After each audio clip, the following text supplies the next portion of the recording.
নমস্কাৰ মই এতিয়া নতুন দিল্লীৰ আন্তঃৰাষ্ট্ৰীয় বিমানবন্দৰত বহি আছো 10:50 মই লণ্ডনলৈ উৰা মাৰিম আপোনালোক সকলোৱে জানে 1600 শতিকাত বা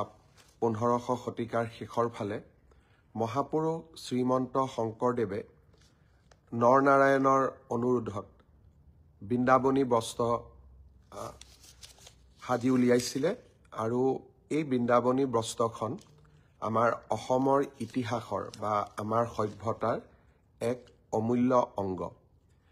আমি বহুতে বৃন্দাবনী বস্ত্ৰৰ বিষয়ে শুনিছো পঢ়িছো আৰু বিভিন্ন সময়ত ইন্টাৰনেটত হওক বা আন কিতাপপত্ৰত ইয়াৰ ছবিও আমি দেখিবলৈ পাইছো কিন্তু আজি যোৱা 5-6 বছৰ কালত আমাৰ কোনো এটা প্ৰজন্মই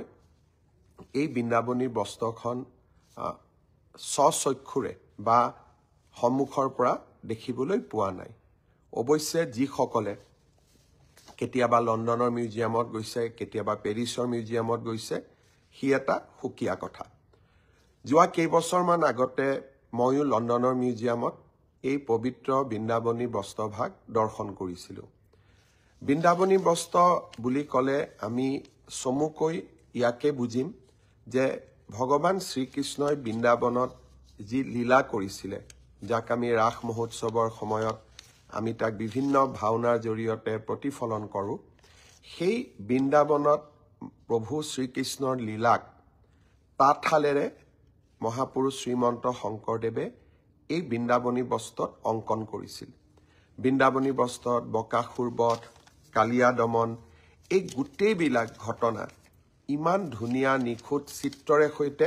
মহাপুৰুষ গৰাকীয়ে অংকন কৰিছিল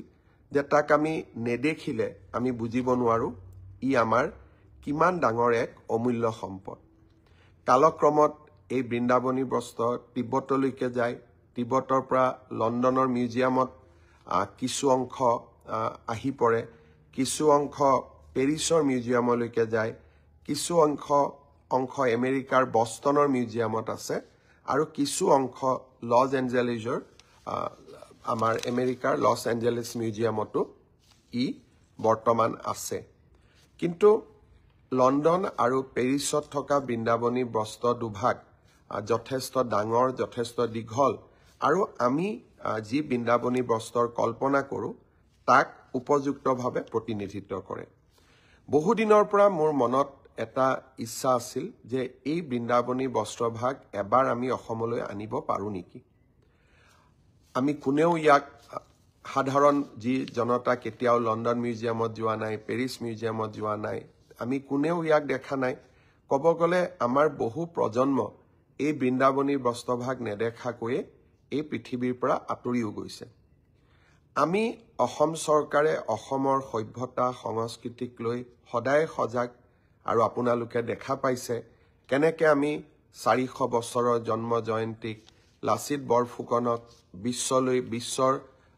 বৰসভাত চিনাকি কৰি দিয়াৰ প্ৰচেষ্টা কৰিছিলোঁ গুৰুজনাৰ জন্মভূমি বৰদোৱাক আমি কেনেকৈ সজাই পৰাই তুলিছোঁ চৰাইদেউ মিউজিয়ামলৈকে বিশ্ব ঐতিহ্যৰ স্বীকৃতি অসমীয়াক ধ্ৰুপদী ভাষাৰ মৰ্যাদা লোকপ্ৰিয় গোপীনাথ বৰদলৈ এক নতুন ৰূপত গোপীনাথ বৰদলৈৰ আদৰ্শক আমাৰ নৱপ্ৰজন্মৰ মাজলৈ লৈ অহা আৰু বিহু জুমুৰক কেনেকৈ আমি ৰাষ্ট্ৰৰ মঞ্চলৈ লৈ অহাৰ বাবে নিৰন্তৰ প্ৰচেষ্টা চলাই আছো অসমৰ সভ্যতা সংস্কৃতিক নৱপ্ৰজন্মৰ মাজত জীয়াই ৰখাৰ বাবে আমাৰ অবিৰত প্ৰয়াস আৰু প্ৰচেষ্টাৰ আন এটা অংশ আছিল যে আমি কেনেবাকৈ বৃন্দাবনী বস্ত্ৰভাগ অসমলৈ লৈ আহিব পাৰো নেকি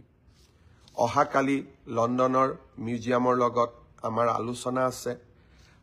JSW গ্ৰুপ যাক আমি সজ্জন জিন্দাল তেখেতে এই গ্ৰুপটোক ওনাৰশ্বিপ কৰে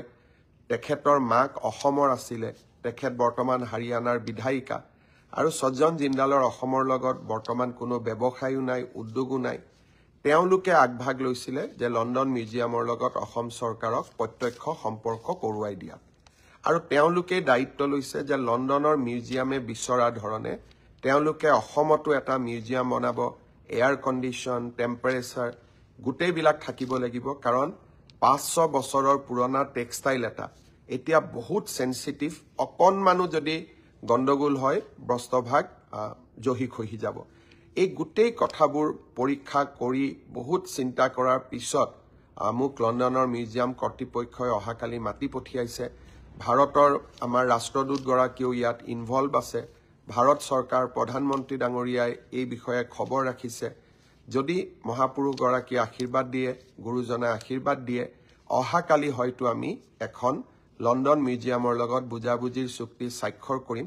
যে 2027 চনত আমি বৃন্দাবনী বস্ত্ৰভাগ অসমলৈ আনিম চুক্তি স্বাক্ষৰ হ'ব 2টা বছৰ আমি এই মিউজিয়ামটো বনাব লাগিব খানাপাৰাত তাৰ কাৰণে আমি মাটিৰো আবলটন দিছো সাংস্কৃতিক বিভাগক জিন্দাল গ্ৰুপে সজ্জন জিন্দালে তাৰ পুঁজি দিব তেওঁলোকে চাই দিব তেওঁলোকে বনাই দিব কিন্তু মিউজিয়ামটোৰ স্বত্বাধিকাৰ অসম চৰকাৰ হ'ব আৰু বৃন্দাবনী বস্ত্ৰভাগ আমি লৈ আহিম আমি প্ৰদৰ্শন কৰোৱাম আৰু বৃন্দাবনী বস্ত্ৰভাগ আমি দিল্লী মুম্বাই আদিলৈকেও লৈ যাব চেষ্টা কৰিম যাতে ভাৰতেও মহাপুৰুষ গৰাকীৰ বিষয়ে আৰু এবাৰ জানিব পাৰে তেখেতৰ অমূল্য অৱদানৰ বিষয়ে জানিব পাৰে আৰু অসমীয়া সভ্যতা কিমান চহকী আছিল তাক যাতে ভাৰতবৰ্ষৰ আন জনগণেও জানিব পাৰে মিউজিয়ামটো হোৱাৰ ফলত আৰু এটা লাভ হ'ব যে আমি পৃথিৱীৰ বিভিন্ন মিউজিয়ামৰ পৰা আপুৰুগীয়া সম্পদসমূহ মাজে মাজে আমি অসমত আনি থাকিব পাৰিম আৰু অসমৰ পৰাও আমাৰ সম্পদসমূহ আমি বিশ্বৰ আন আন মিউজিয়ামলৈকে পঠাব পাৰিম আৰু আদান প্ৰদান এনেকে হৈ থাকিব এটা ডাঙৰ উদ্দেশ্য লৈ লণ্ডনলৈ যাম অসমবাসী ৰাইজৰ আশীৰ্বাদ বিচাৰিছো আৰু অহাকালি যদি গুৰুজনাৰ আশীৰ্বাদত সঁচাকৈ লণ্ডন মিউজিয়ামৰ লগত আমাৰ চুক্তি স্বাক্ষৰ হয় মই আপোনালোকক লগে লগে এই বিষয়ে অৱগত কৰিম যোৱা নিশ্চিতভাৱে দুদিন মই নাথাকো 18 তাৰিখ ৰাতিপুৱাই অসমলৈ উভতি আহিম আৰু সেই দিনাখনে আমি সকলোৱে জুবিন গাৰ্গৰ জন্মদিনটোত উপজা দিনটোত আমি সকলোৱে অসমৰ চাৰিওফালে এটা বৃহৎ ৰক্তদান শিবিৰ আয়োজন কৰিছো 53টা স্থানত ৰক্তদান শিবিৰ অনুষ্ঠিত হ'ব আমাৰ ভাৰতীয় জনতা পাৰ্টি বিপিএফ এজিপি ইউপিপিএল আৰু সদায় সকলো ৰাইজকে এই ৰক্তদান উৎসৱত বা ৰক্তদানৰ কাৰ্যসূচীত আমি যোগদান কৰিবলৈ অনুৰোধ কৰিছো যাতে আমি খুব বিনম্ৰতাৰে সৈতে জুবিন গাৰ্গৰ জন্মদিনটো পালন কৰিব পাৰো আৰু সেই উপলক্ষে মই চেষ্টা কৰিম যে মই 18 তাৰিখে যাতে উভতি আহিব পাৰো আৰু আপোনালোকলৈকে এই ভাল খবৰটো